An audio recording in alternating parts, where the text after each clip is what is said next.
My dad cut me off to please his new wife and laughed behind my back. So I stayed silent, and what came next crushed their perfect life. I'm Ellie, 22.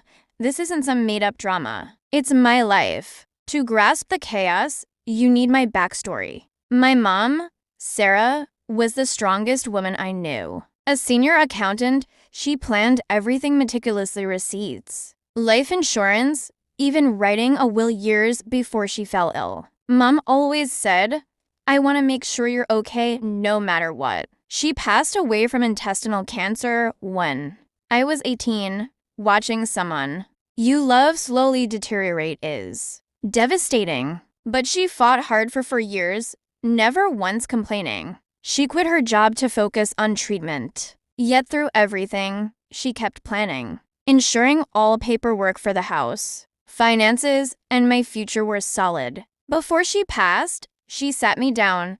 Ellie, this house is yours now. It's your home, and I want you to keep it. Promise me you'll always take care of it. I was so young then, barely understanding how it all worked. But I knew one thing. That house was the last piece of her. Mom bought it before she even met my dad, worked relentlessly to pay off the mortgage, and built a beautiful life for us there. She made sure it would go to me, no one else. My parents divorced when I was 9. There was no dramatic fallout. My dad just left. He met someone new, Diane, and quickly remarried, having my half-sister, Maya.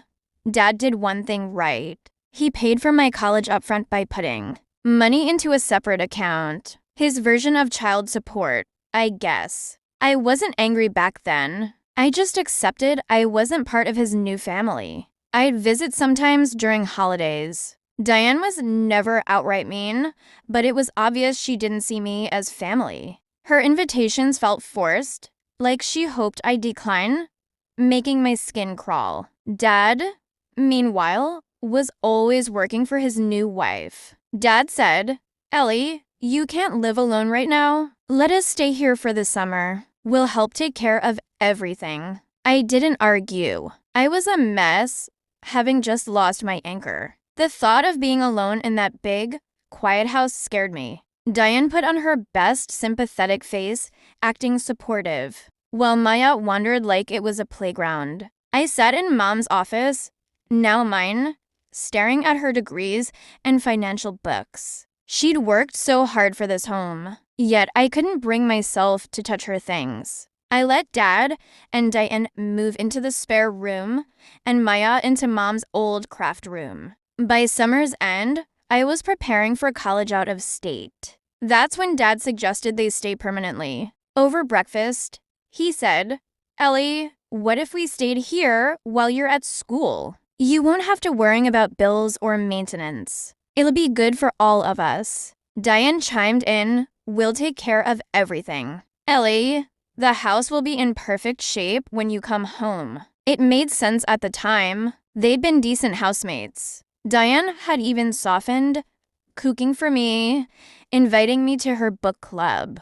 Maya started calling me her cool sister, which warmed my heart a little. So I agreed. I didn't see any harm. I trusted them. For the next 4 years, I returned for breaks and holidays, and it was mostly okay. Diane would cook huge welcome home dinners. Dad would crack his usual jokes. And Maya would share her latest middle school drama. I genuinely started to believe we were a strange yet functional, blended family. Sure, there were minor things. Diane rearranging furniture or making subtle comments about the house, but I shrugged them off. It wasn't worth making waves. When I called Dad my senior year to say I'd accepted a job back home, he seemed thrilled. That's great, Ellie. We'll have the house ready for you. I didn't think twice. I graduated, packed up, and made the long trip home. Excited to start this new chapter. I should have known something was wrong when the taxi pulled up.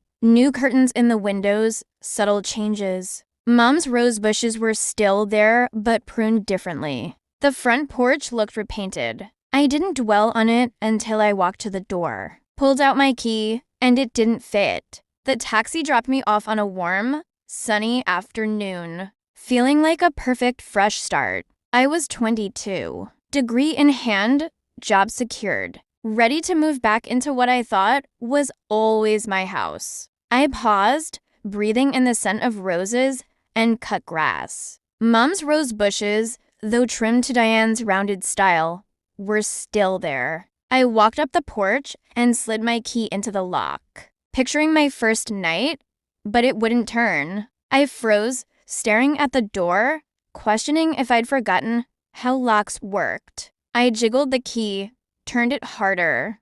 Nothing. No way, I thought. Maybe I'm overtired or the lock's jammed. I knocked, still half smiling, still hopeful. A moment later, Diane opened it, apron on, flour-smudged hands. For a split second, her face went blank, and then she plastered on a fake smile. Ellie, what are you doing here? That question hit me like a slap. What was I doing here? I live here, I stammered.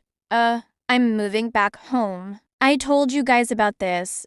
Remember? Her smile faltered. Oh, right, she said, as if remembering a forgotten grocery item. She reluctantly stepped aside. The moment I rolled my suitcase inside, it was like stepping into a strange version of my house. The living room was different. Mom's furniture was there, but rearranged. Now dominated by Diane's tacky farmhouse decor, fake plants, cutesy live, laugh, love signs. The old photo of Mom and me was gone. A new family picture of Dad, Diane, and Maya stood instead. He did an awkward double take when he saw me. Maya was sprawled on the couch, earbuds in, barely glancing my way. Hey, you're back, Dad said, sounding forcedly cheerful. Yeah, I replied, forcing a small smile. Why are the locks changed? Dad scratched the back of his neck, his nervous habit. Oh, that, I changed them last month. There were a couple of break-ins in the neighborhood for safety. You didn't think to give me a new key? My voice came out sharper than I intended. Diane, hovering behind me, jumped in. We didn't think you'd be here so soon. I graduated last week, I said. I told you guys I'd be moving back home for my job. I literally sent you the date. Diane didn't respond. She just crossed her arms and stared at me like I was the one at fault. Dad stood up and gestured toward the office. Ellie, can we talk privately? I followed him, suitcase in hand, my heart pounding. Mom's old office looked mostly the same, though some of her books were pushed aside for Diane's belongings. Dad shut the door. When he turned, I saw it. He was nervous, clearly knowing what he was about to say would anger me. Listen, he started, his voice low. There is something I need to tell you. Those words made my stomach drop. Dad hesitated, hands twitching. Diane, she thinks this house is mine. That I let you live here after your mom passed. I stared at him, not comprehending. What? He sighed, looking at the floor. I never told her the truth. That your mom bought the house and left it to you. I told her I gave it to your mom after the divorce, and it reverted to me when she passed. I couldn't speak. I just stood there, feeling like the air had been knocked out of me. My house, my mom's house, the one thing she fought so hard for, and he lied about it to Diane for 4 years. I had to. Ellie, Dad continued, still not meeting my eyes. You don't understand what it's like. Diane wouldn't have agreed to live here if she thought it wasn't mine. I found my voice, shaky. So, what? You let her think she owns my house? And now I'm supposed to just what? Disappear? He grabbed my arm, pleading. No, no, no. It's not like that. Just give me a little time to fix this. I'll tell her the truth. I promise. Just not yet. I don't want to ruin my marriage. Please. I couldn't believe what I was hearing. My own father was asking me to lie, to let them stay in my house, the house my mom worked her whole life to buy because he was too much of a coward to admit the truth to his wife. I took the keys he handed me for the new locks, but I was done. I felt sick. I felt betrayed. But mostly, I felt like an idiot for trusting them. I agreed to let him fix it, but deep down, I already knew this wasn't going to end well. That night at dinner, the tension was so thick you could cut it with a knife. Diane sat at the head of the table, smiling like nothing was wrong. But I caught her glancing at me, sharp, calculating looks that made my skin crawl. Maya ignored me completely, and Dad barely spoke. I picked up my food, my mind spinning. This was only the beginning. Living with Diane turned into constant, unspoken hostility wrapped in fake politeness. Dad was no better, avoiding me completely. It was as if I'd walked into someone else's house and overstayed my welcome. Except it was my house. The first few days were awkward. I spent most of my time in my room, unpacking and processing Dad's revelation. The tension was more like that quiet kind where you feel watched. Diane would pop into the kitchen while I made coffee, making passive-aggressive remarks. "Oh, you're up early. Still on a college schedule? Or are you cooking for yourself tonight? I didn't realize you'd be eating in." Every comment, though not yelled, screamed, "You don't belong here." Then things escalated fast. One morning, I'd sorted my clothes for laundry, left to grab detergent, and returned to find Diane pulling them out of the washer, tossing them into a basket, mixing my whites with dark, unwashed clothes. "Oh," she said, feigning surprise. "I thought this was Maya's basket. You really should label your stuff." They were sorted, I stated flatly. "And Maya doesn't do her own laundry, does she?" Her smile was razor thin. "Well, I can't keep track of everyone's mess around here." She walked out, leaving my clothes crumpled. I knew she wanted a reaction, a scene, but I wouldn't give her the satisfaction. That night at dinner, she made just enough food for 3. I saw only 3 plates set for her, Dad, and Maya.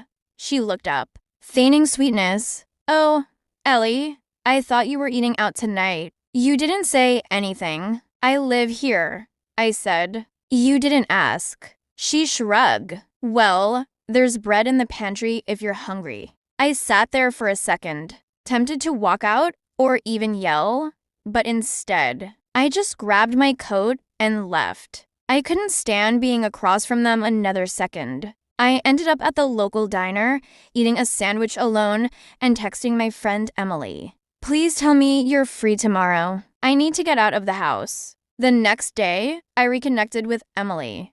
When I told her, she gave me that wide-eyed look of disbelief. "Wait, they're living in your house? Acting like you're the guest?" "Ellie, what the hell?" "I don't know what to do," I admitted. "Dad's too cowardly to tell Diane the truth, and she's trying to make my life miserable. I feel like I'm losing my mind." We spent the afternoon catching up, and for a few hours, I almost felt like myself again. Emily even joked, "If she keeps pushing, I'll come over and put her in her place for you." It made me laugh, but the dread rushed back when I got home. The house was dark and silent. I flicked on the hallway light and noticed something odd. My shoes, which I'd left neatly by the door, had been moved into the coat closet. It was a small thing, but it sent a clear message. Diane didn't want any trace of me visible in her space. Over the next week, she doubled down.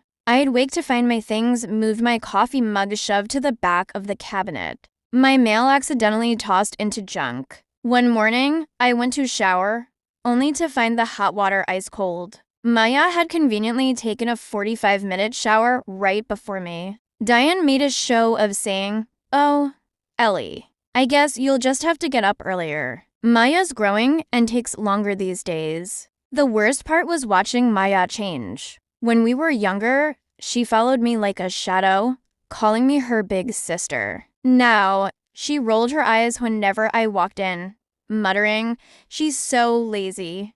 "Mom." I even overheard her on the phone.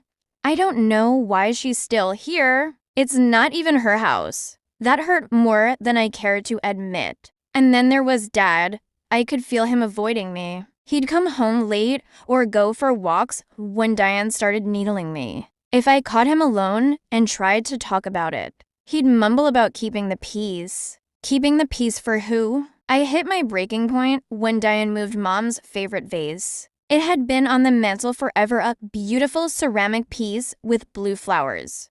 One day, I found it shoved onto a random shelf, almost hidden. In its place was one of Diane's tacky rustic pieces. An ugly wooden sign saying, "Home Sweet Home." I asked her directly, "Why did you move the vase?" "Oh," she said, not even looking up from her tablet. "I just thought it didn't match the new style I'm going for in here. I'm sure you understand." I didn't reply, but something snapped inside me. That vase was more than just decor. It was a piece of my mom, a memory, and Diane had no right to touch it. That night, I started packing up Diane's things in my head. I wasn't ready to act yet, but I knew I couldn't keep living like this. By Saturday morning, I felt like an unwelcome guest in my own home. The hostility from Diane was so thick. Entering the kitchen felt like stepping into enemy territory. I avoided common spaces when she or Maya were around just to keep my sanity.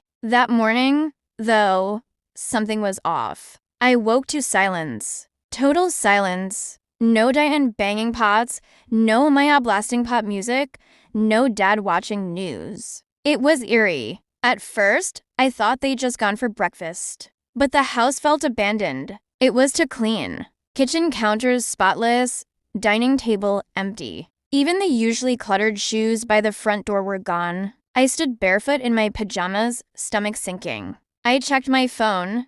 Nothing. No texts, no missed calls. I tried calling Dad first straight to voicemail. That's weird. I tried him again. Same result. By this point, paranoia mingled with weeks of tension. I couldn't shake the feeling this wasn't just a regular Saturday. Finally, I dialed Diane. About to hang up after the fourth ring, she picked up. Her voice was sharp. "What do you want?" Her tone caught me off guard. I just wanted to know where everyone is. I woke up and the house is empty." She laughed a mean, ugly sound. "Oh, didn't we tell you? We're in the Maldives. Sunny beaches, luxury resorts, the whole deal." I blinked, gripping the phone. "What? The Maldives? First-class flights and everything?" She added with mock cheer. "We didn't mention it because, frankly, we didn't want you tagging along. You're not exactly in the position to pay your way, are you?" My stomach dropped. "What are you talking about?" That's when she dropped the act completely. "I'm talking about you living in our house like some entitled brat." She spat. "Your father might be too soft, but I'm not. You're a freeloader. Ellie, you've been mooching off us long enough. Do you know how embarrassing it is to have a grown woman squatting in our house while we're paying all the bills?" I could barely breathe, my hands shaking. I sank into a kitchen chair, legs to weak. "It's not your house," I managed to choke out. "It's my house." She ignored me. "We're done. Ellie, when we get back, I want you gone. Sleep on a park bench for all I care, but you're not staying here. If you're still in that house when we come back, I'll personally throw you out." In the background, I heard Maya laughing and Dad saying something I couldn't quite make out. The sound twisted the knife deeper. "Don't bother trying to call your father," Diane interrupted. "I see. He agrees with me. He's just too weak to tell you himself. We've already blocked your number. Have a nice life, Ellie." Then she hung up. I sat in shock, the house's silence pressing in. I stared at the phone, half expecting her to call back, but she didn't. My father's silence had confirmed everything. They were gone on vacation, living it up, while I sat alone in my house. The worst part, they planned to throw me out. For minutes, my mind was blank. I couldn't process it. My dad, my own father, had let this happen. He didn't stop her. He just went along with it. But the shock quickly turned to something I hadn't felt in weeks. Rage. They wanted me gone, Fine, but they'd forgotten one very important thing. This was my house. By noon, I had a plan. First, I blocked their numbers. I didn't want a word from any of them, not even Dad. Then, I called a locksmith. Emergency service, he asked. Yes, I said, trying to keep my voice steady, as soon as possible. The older man with kind eyes arrived that afternoon. He changed every lock, front door, back door, garage door. It cost more than I wanted, but I didn't care. Anyone else have keys to these doors? He asked as he handed me the new set. Not anymore, I replied. Once the locks were changed, I grabbed garbage bags and boxes and started packing their stuff. I was done pretending everything was fine. If Diane and Dad thought they could waltz back into my house after treating me like garbage, they were in for a surprise. I went room by room, Diane's expensive clothes, her fancy bathroom products, Maya's toys, Dad's golf clubs all packed into the garage. By sunset, the garage was full. It was exhausting but felt good, like reclaiming what was mine. That night, I sat on the couch, staring at the clean, empty space. It felt strange, quiet, but like home again. I slept better than I had in weeks. The next morning, I brewed coffee, sat in Mom's old chair, and watched the sunlight stream through the window. I knew this was just the beginning. Diane wasn't going to let this go without a fight. And Dad, well, I didn't know what to expect from him anymore. But one thing was certain, I wasn't going anywhere. It was a Friday evening when the storm hit. I'd expected it, mentally preparing for the explosion. That afternoon, the house was a quiet that felt right, my peace. I just sat down when I heard their car. Tires crunching gravel twisted my stomach, but I forced calm. I listened to doors slam, footsteps. Then Diane trying and failing to unlock the front door. Ellie, what the hell is going on? She shrieked. I let her bang, then slowly walked to the door, new keys in hand. When I finally opened it, Diane's furious, red face was there. What did you do? Diane demanded, shoving past me into the entryway. Why did you change the locks? I stepped aside, letting her storm in.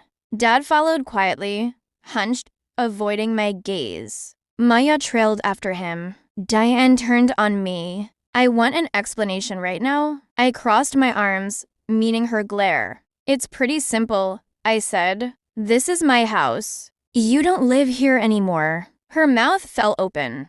Your house? Yes, my house. The house my mom bought. The house she left to me. The one you've been living in under a lie for the last 4 years. For a split second, the room went silent. Diane looked at Dad, confusion turning to anger. What is she talking about? Dad froze. I turned to him, sharp.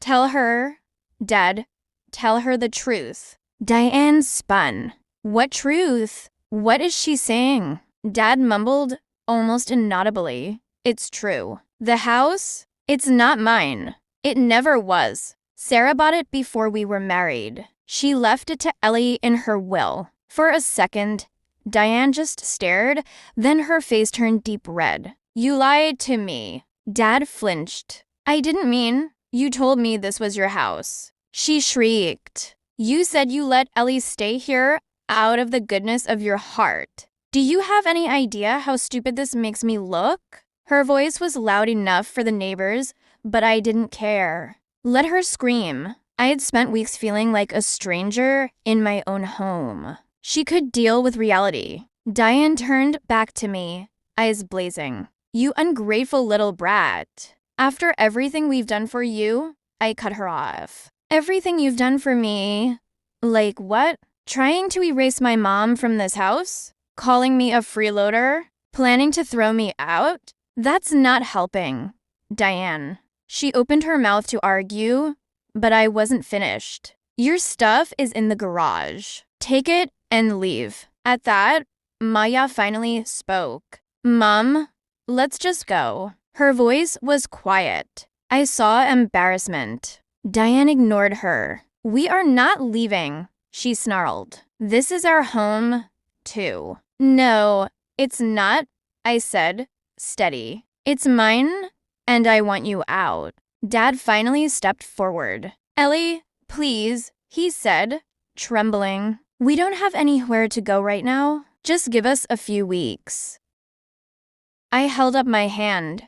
"No." His face crumbled. "Please, sweetheart, I know I messed up, but we're family. Family doesn't treat each other like this," I shot back. "You let this happen. You let Diane think this was her house. You let her treat me like garbage, and you stood there and said nothing." Dad had nothing to say, just looked down like a scolded child. Diane wasn't ready to give up. "You're a selfish little girl." She spat. "You wouldn't even have this house if it weren't for your father." I laughed bitterly. "My father had nothing to do with this house. Mom bought it with her own money before you or him were even part of the picture. She made sure it would be mine because she knew I couldn't count on him." That shut her up. I turned back to Dad. "You can take your stuff and leave. I'm done with this." For a moment, nobody moved. Diane stared at me as if she wanted to lunge. But Dad finally nodded, his shoulders slumped in defeat.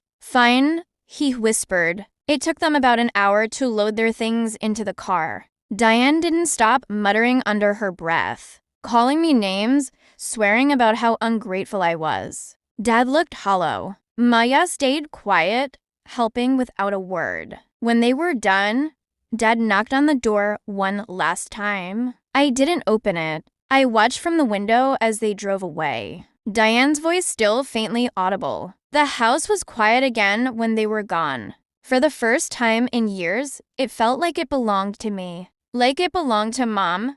I sat down on the couch and let out a breath I hadn't realized I was holding. They were gone, finally. It's been 2 months since that day. Dad still tries to call from random numbers, but I don't pick up.